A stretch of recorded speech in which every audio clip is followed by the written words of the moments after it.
Big ബോസിനെ ധിക്കരിച്ചുകൊണ്ട് നിയമങ്ങൾ കാറ്റിൽ പറത്തിക്കൊണ്ട് ആദിലയുടെ പ്രവൃത്തികൾ തുടരുകയാണ്. ഇപ്പോൾ ബിഗ് ബോസ് ആദിലയ്ക്ക് വാർണിംഗ് കൊടുത്തിരിക്കുകയാണ്. കാരണം എന്താണെന്ന് വെച്ച് കഴിഞ്ഞാൽ ബിഗ് ബോസ് പറഞ്ഞിട്ടുണ്ട് ഈ ക്വാളിറ്റി ചെക്ക് ചെയ്യുന്ന സമയത്തോ അല്ലെങ്കിൽ ഇവർ ജ്യൂസ് ഉണ്ടാക്കുന്ന സമയത്തോ ബോട്ടിൽ ഏജന്റുമാർ അവിടെ പോകാൻ പാടില്ല.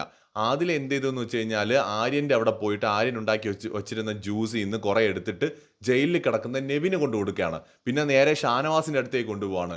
അപ്പോൾ ബിഗ് ബോസ് വിളിച്ചു പറഞ്ഞു ഇത് ചെയ്യാനുള്ള അധികാരം ആരാണ് ആദിലേക്ക് നൽകിയതെന്ന് പറഞ്ഞിട്ട് ഭയങ്കരമായിട്ട് ദേഷ്യപ്പെടുകയും വാർണിംഗ് കൊടുക്കുകയും ഒക്കെ ചെയ്തിട്ടുണ്ടായിരുന്നു ലൈവിൽ. ശരിക്കും പറഞ്ഞാൽ ആദില എന്തൊക്കെയാണ് ചെയ്ത് കൂട്ടുന്നതെന്ന് ഒരു പിടിയും കിട്ടുന്നില്ല. ആദിലയ്ക്ക് തന്നെ വല്ല ബോധം ഉണ്ടോ എന്ന് എനിക്ക് അറിയത്തില്ല. ഇത്രയും ദിവസം വലിയ കുഴപ്പമില്ലാതെ നടന്നിരുന്ന ഗെയിമേഴ്സ് ആയിരുന്നു. ഇപ്പോൾ ചെയ്യുന്നതെല്ലാം നെഗറ്റീവായിട്ടുള്ള കാര്യങ്ങളും പൊട്ടത്തരങ്ങളുമാണ്. എന്തായാലും ബിഗ് ബോസിൻ്റെ വായിൽ നിന്നും കേട്ടിട്ടുണ്ട്. നല്ല രീതിയിൽ ദേഷ്യപ്പെട്ട് തന്നെയാണ് ബിഗ് ബോസ് സംസാരിച്ചത്. അല്ലെങ്കിൽ തന്നെ ടാസ്കിൻ്റെ ഭാഗമായിട്ടുള്ള ഒരു സമയത്ത് ടാസ്ക് നടന്നുകൊണ്ടിരിക്കുമ്പോൾ അതിൽ നിന്ന് ജ്യൂസ് എടുത്തുകൊണ്ട് ജയിലിൽ കിടക്കുന്നവർക്ക് കൊടുക്കുക എന്ന് പറഞ്ഞാൽ എത്ര വിവരമുണ്ട്? ഒരു മിനിമം ബോധം വേണ്ടേ മനുഷ്യന്മാർക്ക്? കഷ്ടം തന്നെയാണ്.